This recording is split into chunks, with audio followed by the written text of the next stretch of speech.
प्रधानमंत्री जी, जब 2014 का चुनाव हुआ उस वक्त देश में मनमोहन सिंह के खिलाफ कांग्रेस और यूपीए के खिलाफ बहुत गुस्सा था। लोग बदलाव चाहते थे।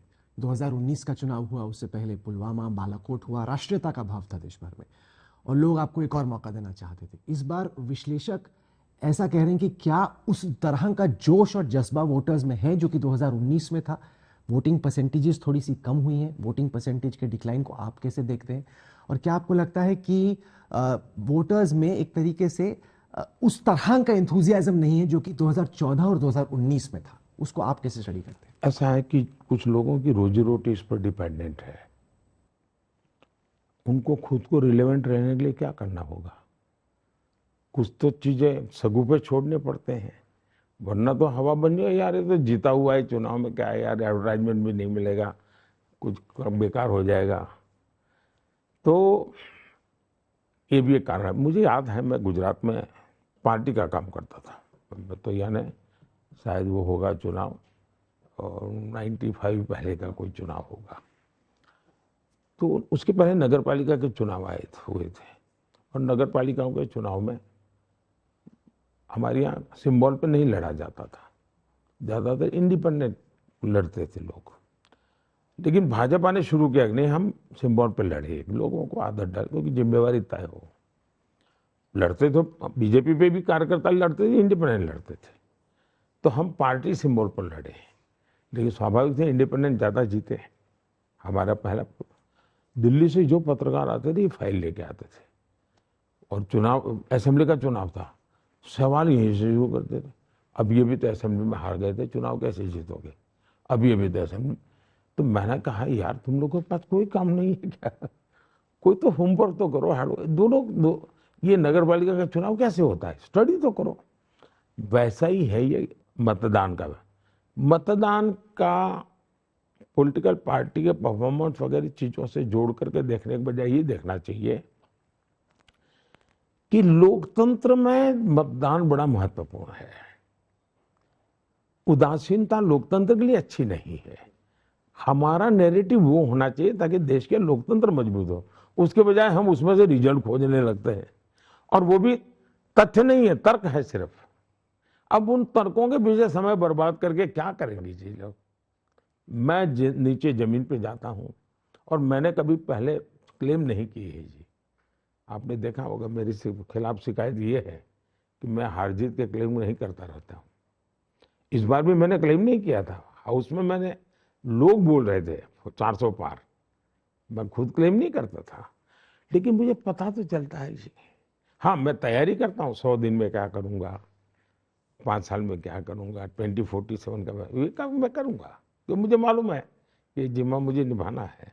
लेकिन आपके इस आत्मविश्वास को जोड़ दिया जाता है बहुत सारी और चीजों से भी। संस्थाओं पर सवाल उठाए जाते हैं, और विपक्षी दल जो आपके ऊपर एक बहुत संगीन आरोप लगाते हैं सरकार पर, वो ये कि संस्थाओं को प्रभावित किया जाता है, और उसमें इलेक्शन कमीशन का नाम, क्योंकि उस संस्था पर सबका, जनता का भरोसा है। इसीलिए मैं इस आरोप पर आपका जवाब चाहती हूँ कि वो कहते हैं पहले चरण का जब चुनाव हुआ तो मतदान के आंकड़े आने में 11 दिन क्यों लग गए? क्यों उन आंकड़ों को छुपाया जा रहा है? इस आरोप पर क्या कहेंगे? बहुत अच्छा सवाल आपने पूछा, और मैं कम से कम आज तक से अपेक्षा करता हूं, और हो सकते तो इंडिया टुडे भी, इंडिया टुडे नाम का, हाँ, दोनों से, कि जो इलेक्शन कमीशन ने एक चिट्ठी लिखी है, उस चिट्ठी पर ही विद्वानों की डिबेट हो, पॉलिटिशियनों की नहीं।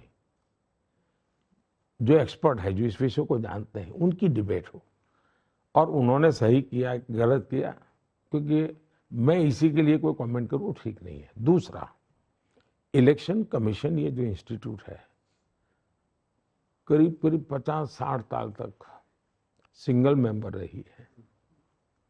और मजा ये है कि इलेक्शन कमीशन से जो लोग निकले वो कभी गवर्नर बने, कभी एमपी बने, कभी पार्लियामेंट का चुनाव लड़ने गए आडवाणी जी के सामने।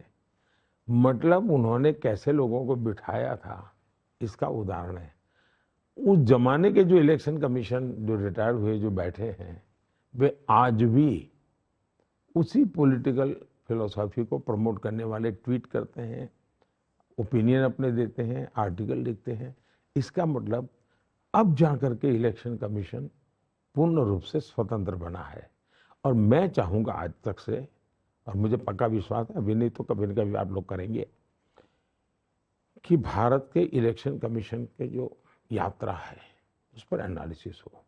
मेरा दूसरा कहना है, दुनिया में भारत के ब्रांडिंग के लिए जो हमारे पास अलग अलग चीज़ें हैं, जैसे मैं जब दुनिया को कहता हूँ मेरे यहाँ 900 टीवी चैनल है,